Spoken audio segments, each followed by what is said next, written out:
I'm going to bring jobs back from China, from Japan, from Mexico. We're going to bring our jobs back, folks. We're going to bring back, and when you say repeal NAFTA, don't kid yourself. You're going to see a lot of things repealed. You're going to see plenty of things repealed. But we're going to bring our jobs back because we're like the stupid people. We're led by stupid people. We're led by incompetent people. We're led by people that have no business instinct, and in a certain way, they have no heart because they're hurting people. They're hurting people. We're losing our jobs. China is the greatest theft in the history of the world, what they've done to this country. We have rebuilt, single-handedly, we have rebuilt China. They've taken our jobs, they've taken our base, they've taken our money, and I love China. They get along great with me. I told you I have all these people. I do business with China. They agree with me. They can't agree. But what I'm angry at isn't China.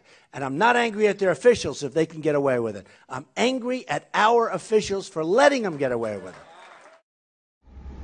Now, let us dispose for once and for all with the words that have been implanted on our minds, like isolationist, and you are for restricted trade,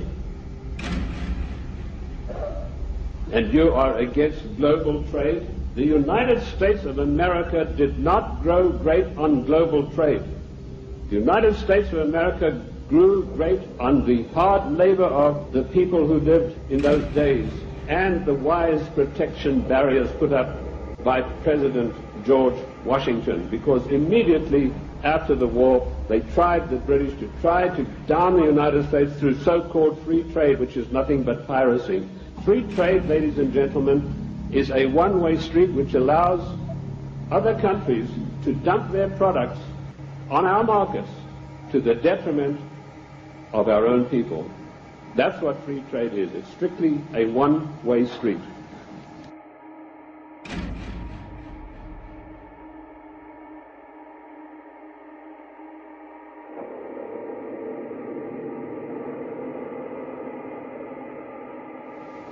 The trade barriers were increased by Lincoln, Garfield, and McKinley, and all three presidents paid with their lives for that policy.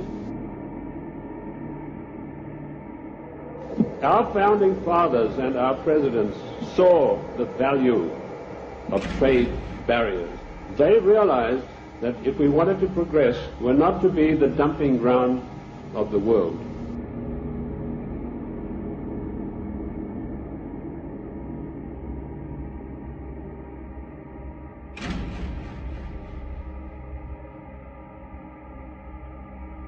And the only way this country is going to come back is to bring manufacturing back home. I'm sorry, I'm not an isolationist, so It's not about that at all. It's about putting America first, and we have to do that. This isn't free trade.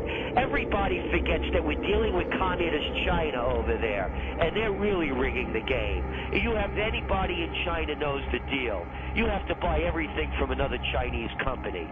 There's no free trade out there. We drove by a giant Walmart, and I said, that is a vacuum cleaner. That is a money machine, a money vacuum cleaner. It pulls in all this money from the local community, and at midnight somebody pushes a button and all that money goes to Bentonville, Arkansas. And then 15 minutes after midnight, another button gets pushed, and a good chunk of that money, probably 50, 60, 70% of it goes to China.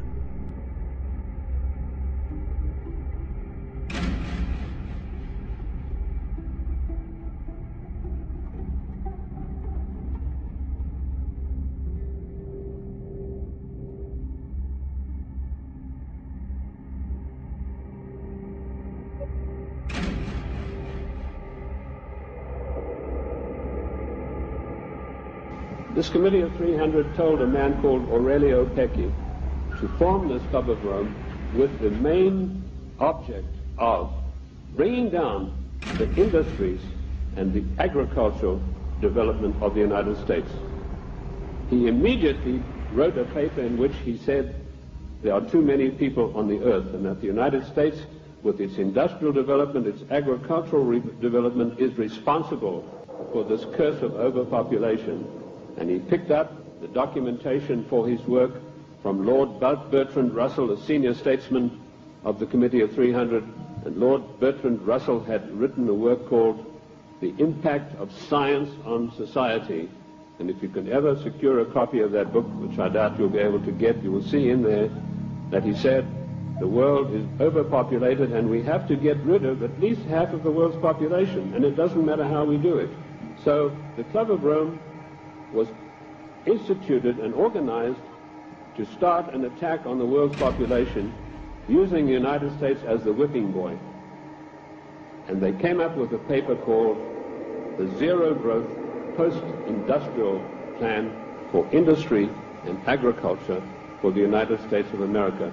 3 days after that plan was accepted as official United States policy by James Earl Carter, I was able to, through my intelligence people, get a copy of this insidious document.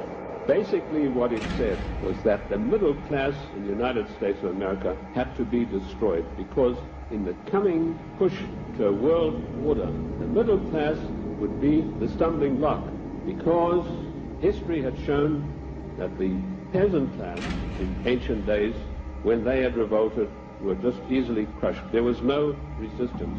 But now had grown a new super class of people in the United States called the middle class, who had long-term employment, who had job security, who were well paid, who could afford to buy the products that were made by the United States and didn't need to buy products from China or anywhere else. And the Club of Rome post-industrial zero-growth paper said this has got to stop. We have to bring down the middle class of the United States. And the way that we will do this, the way that we will accomplish this task, is by crushing their industry. The American people henceforth must get used to the idea that they will never ever again in their lifetime have full employment. What a scandalous thing that our government is fully cooperating with this organization built up by the Royal Institute for International Affairs to destroy the middle class of the United States and to add to the policies of global genocide.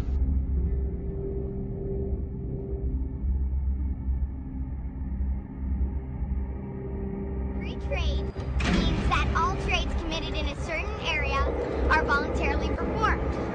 When a trade is voluntarily performed, nobody can lose, so everybody gets what they want. Free trade allows for competition, and when there's competition, there are also helps lower for countries because they can sell their products cheaper than rich countries. That allows them to try and catch up. Some people are afraid of free trade because they think it might hurt their business. But in reality, do what you do best and trade for the rest. I think it creates more jobs. I think when it creates jobs, people can feed their families. They're happy. I mean, where does all this stuff in these stores come from?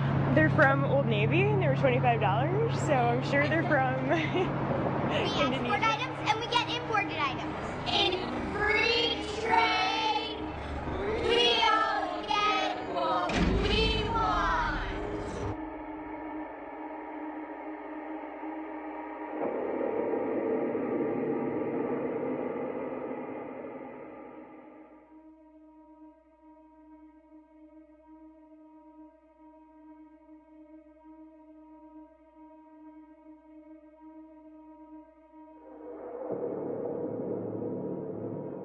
History has shown that the peasant class in ancient days, when they had revolted, were just easily crushed. There was no resistance.